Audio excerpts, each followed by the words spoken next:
तो एक दिन खुशवंत सिंह बताते हैं कि एक दिन आई अनाउंस्ड कि मैंने बताया कि अब हमें स्कूल में संगीत भी सिखाया जाता है। ये सुनकर दादी बहुत डिस्टर्ब हो गई, क्योंकि पुराने ज़माने की थिंकिंग ये होती थी कि ये जो नाचना गाना है ये सिर्फ राजाओं के महल में कुछ लो ग्रेडेड लोगों का काम है।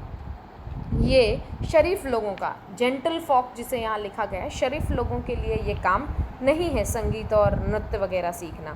तो उनकी इसी बात से वो जानती थी कि ये सब कुछ ठीक नहीं है।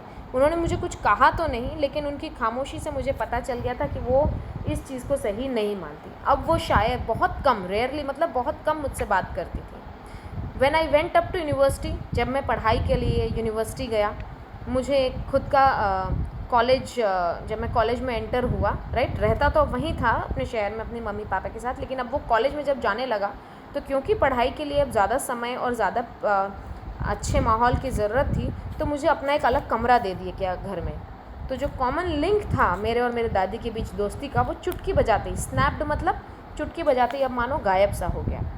मेरी ग्रैंड मदर ने बहुत ही नम्रता से, बहुत ही प्रेम से ये जो सेक्लूजन है, मतलब जो बिछड़ना है अब पोते का दादी से, राइट, वो चुपचाप एक्सेप्ट कर लिया। वो जान गई थी कि अब पोता बड़ी तरफ की पढ़ाइयों में लगा हुआ है, तो चुपचाप उन्होंने अपना जो रिश्ता है वो धीरे धीरे कम कर दिया पोते के साथ। She rarely left her spinning wheel, लेकिन क्योंकि उनके पास अभी भी चरखा था जिससे वो सूत काटती थी, राइट, तो वो बस उसी में लगी रहती थी।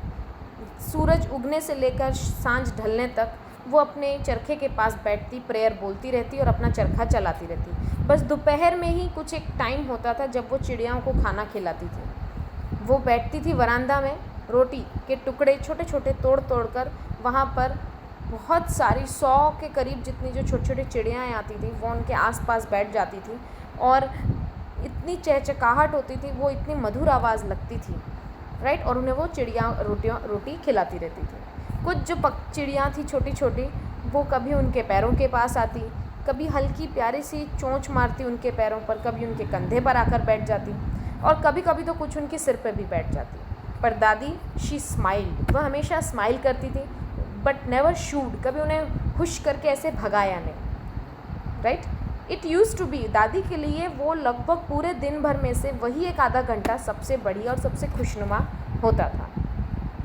जब लेखक ने डिसाइड किया वो पढ़ाई के लिए अब आगे जाएंगे, फॉरेन जाएंगे, लेखक जानते थे कि ग्रैंड मदर इससे बहुत अपसेट होंगी। लेखक ये भी जानते थे कि अब मैं पढ़ने जा रहा हूँ तो कम से कम 5 साल के लिए जा रहा हूँ, और दादी की इस एज पर लगता नहीं है कि कभी मैं दादी को दोबारा देख पाऊँगा वापस आने पर। और दादी बहुत इमोशनल है, और दादी इस चीज़ से ज़रूर अपसेट हो जाएंगी।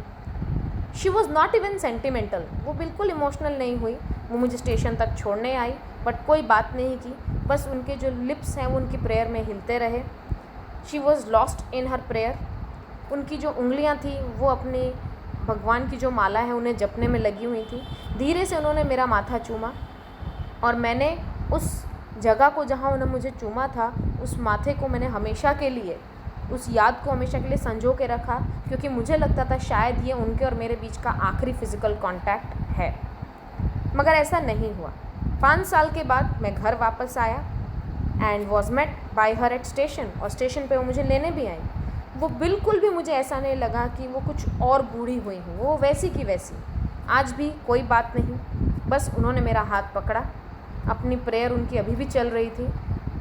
जिस दिन मैं घर पहुँचा, उसी दिन, पहले ही दिन मैंने देखा कि वो मेरे आने से इतनी खुश नहीं है जितनी कि वो उन पक्षियों को खाना देने से खुश होती हैं।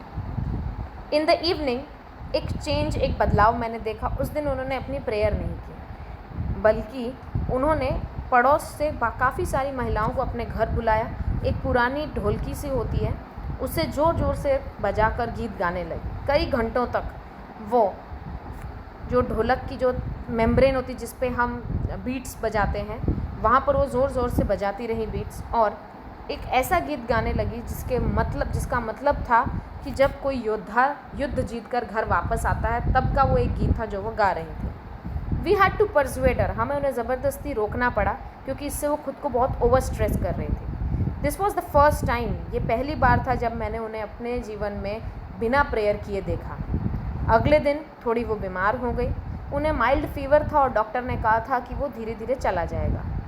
बट मेरी दादी कुछ अलग सोचती थी। उन्होंने कहा कि उनका अंत अब नज़दीक आ गया है। शी सेड दैट सिंस अब उनके पास, उन्होंने कहा कि क्योंकि उनके पास अब कुछ चंद घंटे बचे हैं, तो वो बातों करने में, हमसे बात करने में अपना समय नहीं वेस्ट करना चाहती, बल्कि वो अपनी प्रेयर करना चाहती हैं। हमने इसके लिए उनसे बहस भी की।